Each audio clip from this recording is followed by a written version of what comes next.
covering every county. This is your statewide newscast, Arkansas Today. Good afternoon, I'm Mallory Brooks. Thanks for watching Arkansas Today on this Tuesday. Police are searching for a missing woman and her 3-year-old daughter. It's a breaking news story we are covering at this hour. Little Rock police say a 38-year-old Adrienne Burton and her daughter, Alexandria, were last seen on Saturday, June 15th. Her family says the two left their home on Rodney Parham around 11 o'clock in the morning. Take a good look at your screen. If you see them, please call police. And more breaking news we're covering as emergency crews are on the scene at the Tyson plant in Springdale, where 4 to 5 patients were decontaminated and taken to the hospital. The Tyson plant is at 600 Berry Street, and that's where we find our own Encurica Azuka with the very latest. Encurica, what do we know right now? Well, Mallory, the Springdale Fire Department were dispatched here to the Tyson Berry Street plant around 8:30 this morning. Now, Captain Matt Bagley says the plant hazmat team were already working to decontaminate patients when the fire team arrived. He says a cleaning agent was released in the plant and can confirm it was not ammonia, but that he doesn't know what it was. He says all the chemical has been contained. None of it got into the groundwater or the air. 5 people were taken to the hospital for treatment, and their status is unknown. Captain Bagley says there's a reason his department and the plant hazmat team work so well together. Positive, you know, the plant itself has a hazmat team. We train with them at least every year, if not more than once. So when we got here, they were doing their part. They, linked up with our team really well, and we helped support them. It got the ball rolling a lot faster and made the whole incident a lot safer. Now, Tyson released a statement saying, in part, we're thankful for the quick response of the Springdale Emergency Services who helped us address the situation. Now, Tyson representative tells me that operations were not paused due to the spill and that the plant is still investigating the cause. Live in Springdale, Encurica Azuka, I'll send it back to you. Encurica, thank you. Now to a tragic story out of Lincoln County where a couple is accused of murdering their child. State police say 11-year-old Joseph Carcello was found dead inside a camper trailer on Sunday. David Black is in the Lincoln County Jail and Mary Black is in the Arkansas County Jail on a hold. The Lincoln County Jail does not house female inmates. 2 other children were taken from the home and were put in protective custody. Dardanelle police investigating a murder-suicide involving a 10-year-old. A man called police saying he couldn't get a hold of his son. He got into his son's house through the back door, then found his son and 10-year-old grandchild dead. Both had been shot in the head. Police have not released any names. The state's newest medical marijuana dispensary is set to open up in Clinton this week. The Medical Marijuana Commission says the 2 dispensaries already open in Hot Springs have produced incredibly high numbers, selling over 200 pounds of medical marijuana in just over a month. Patients in Northwest Arkansas are eagerly waiting for a dispensary in their area so they don't have to drive all the way to Hot Springs to get that product. One is set to open in Bentonville next month, another in Fayetteville in August.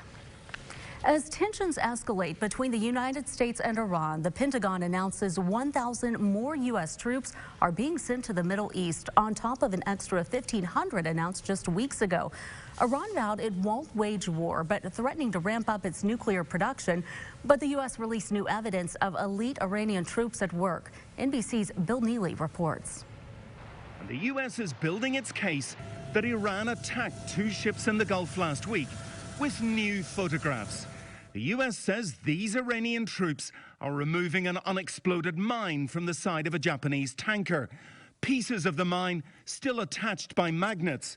Iranian fingerprints apparently all over an attack that Iran denies carrying out. Iran's president saying this morning, we will not wage war against what he called a group of politicians with little experience. Iran raising the stakes with its own pressure, announcing that it's producing so much uranium it will soon reach and possibly breach the limit it's allowed under the nuclear deal.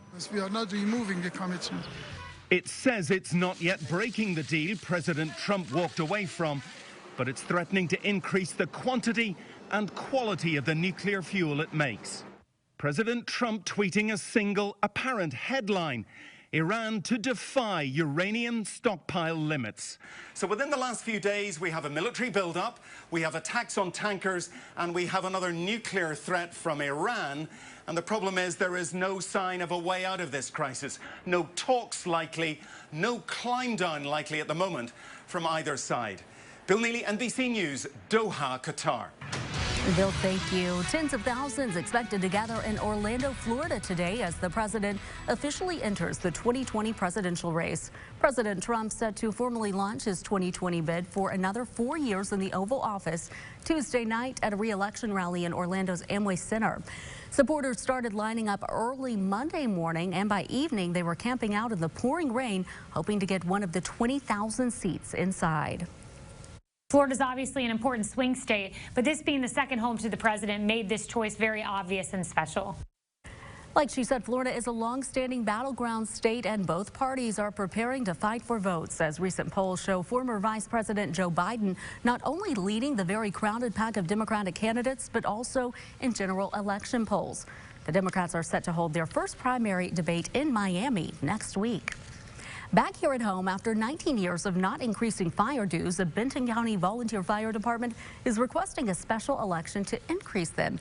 The Nebco Fire EMS hosting the first of 2 town hall meetings in Garfield ahead of the vote on July 9th to address key issues. The department is asking for the funds to find and keep volunteer first responders, training, safety, and for new protective and necessary gear.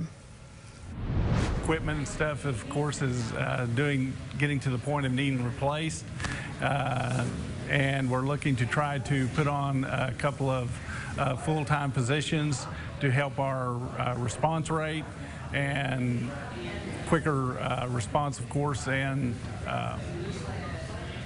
safer for the community. Early voting begins July 2nd. Coming up, we're